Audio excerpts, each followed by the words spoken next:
it! Thank you, Charlotte. Welcome to Tech Talk Thursday. In these series of episodes, we're talking about new tech, upcoming tech, exciting tech, all tech, and this week is no exception. Just a quick caveat, these videos are recorded live they're not actually live, but I'm recording them in OBS as if I was streaming live. So coming the end of August, I'm going to be streaming live. It's a very long story, but at the moment I'm not able to live stream. So the idea was this series of videos was going to be live streamed, and obviously we've got the chat on the right hand side of the screen, and that hopefully will be full of people chatting about this video or other videos as we're going forward coming the end of August. But yeah, stay tuned for that. If you haven't already, make sure you subscribe. Weekly videos, Tech Talk Thursdays, Tutorial Tuesdays, and regular vlogs and adventure videos and travel videos and all sorts of fun. So yeah, make sure you subscribe, press the bell so you don't miss any uploads coming up soon. So let's talk about this week's exciting news.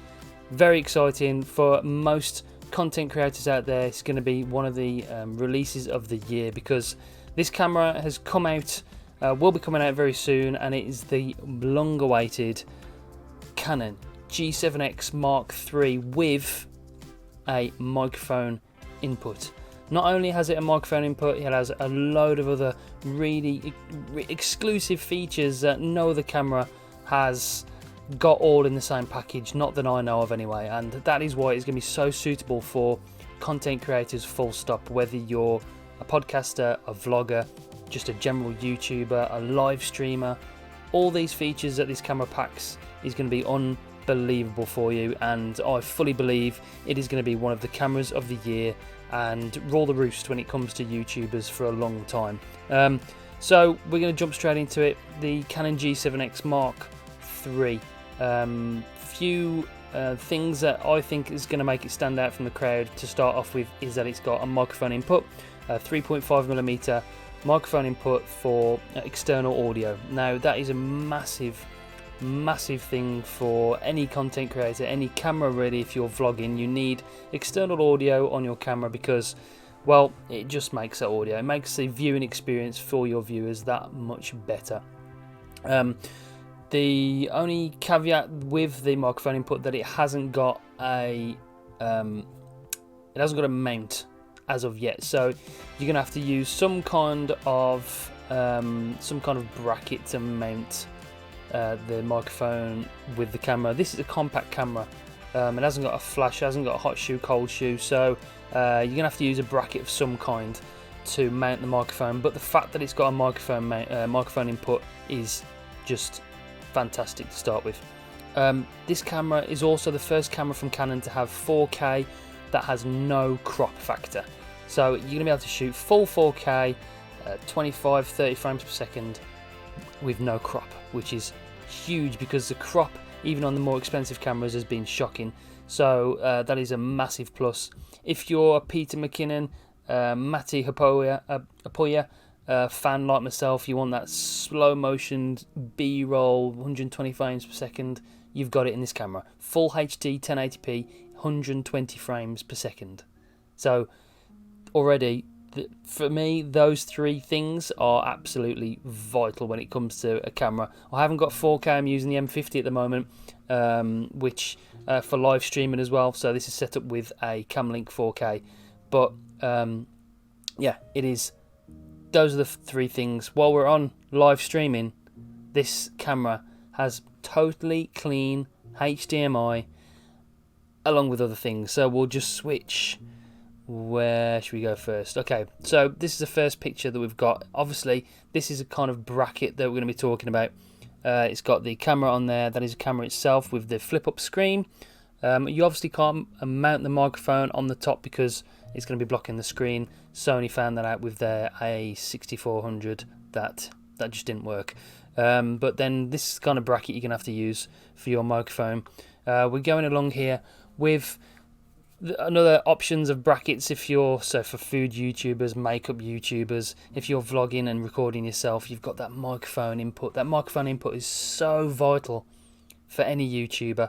You soon find out, even if you're using a GoPro, it's just absolutely vital that if you want to vlog with the GoPro, you have that microphone adapter to plug an external microphone in. It just makes all the difference. If you're watching YouTube videos, having rubbish audio is just, well, it's just not acceptable at all. Let me just click these locks off so it gets rid of that yellow bar. I don't know if you can see that, but so that is another example. So that microphone input is huge, absolutely huge.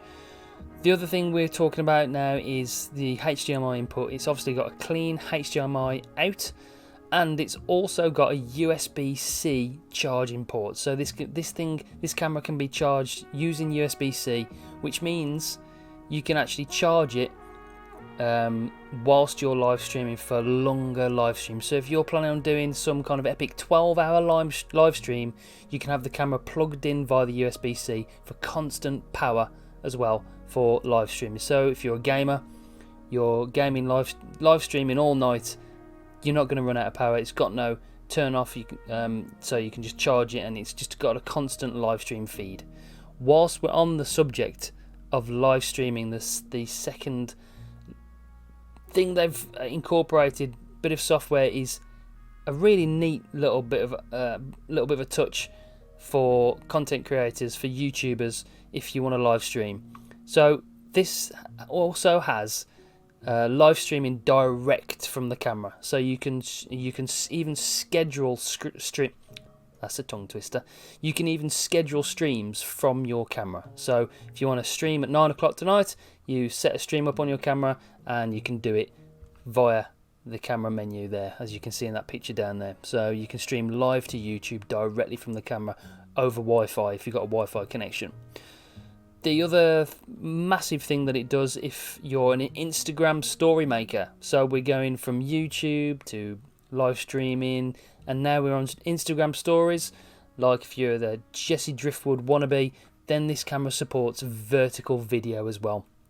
So, and the playback actually plays back on the phone in full vertical mode. So it's full vertical video support for your Instagram stories. If you want to run around the city and do a cool Instagram stories with all those masking and nice slow B-roll with 120 frames per second, this is your camera.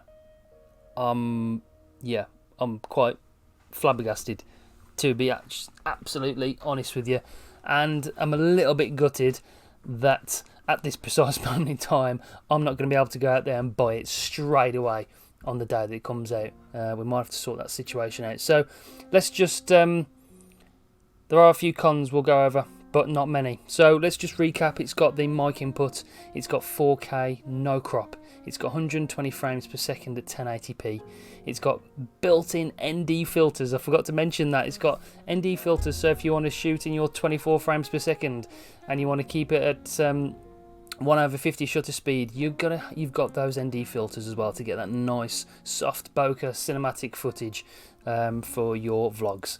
Clean HDMI, USB-C power for long live streams and charging, stream live via YouTube via the camera, and Bluetooth and Wi-Fi full screen portrait mode as well. So there's other things this camera can do, but that is the ultimate list for any content creator, any YouTuber, any Twitcher, any live streamer. I don't know how much better it's going to get than this. Obviously it can at some point, but I'm not entirely sure if we're going to get there anytime soon. This camera is going to set the benchmark for a long time. There's a few cons. No 24 frames per second I've heard. Few early videos I've seen on YouTube of pre-release models, they can't find any 24 frames per second. Maybe it's just under, but there's no mic mount. We've obviously covered that. You're going to have to use some bracket of some kind for that external microphone, although the fact it's got an external microphone for me is an absolute deal breaker. And we're at present unsure of the autofocus system. It's using a new 1-inch sensor, Sony-esque 1-inch stacked sensor, so it's a bigger sensor for obviously the lens is the same, but it's going to be letting more light and cover more pixels and stuff. So it's a 1-inch sensor, and we don't think it's got dual pixel autofocus. It's going to be some sort of phase autofocus system. So hopefully the autofocus when it comes out is going to be good. Keep your eyes peeled on YouTube for lots of new videos coming up soon. So yeah, that is a really exciting bit of tech news this week, and hopefully when we can get these streams live, and at the end of August we can get some kind of input, and it'll make these videos even longer. So we'll go for the hours and stuff. So yeah, we can get some kind of engagement. So let me know what you think about the new camera release down in the comments below. For now, we're going to end it. We're going to talk next week about some other tech. I'm not sure what's coming out, but I'll do my research over the coming week, and we'll give you the up-to-date news on tech upcoming. So yeah, make sure you subscribe if you haven't already, and press the bell so you don't miss any uploads. And I shall catch you next time. Take it easy. Bye guys.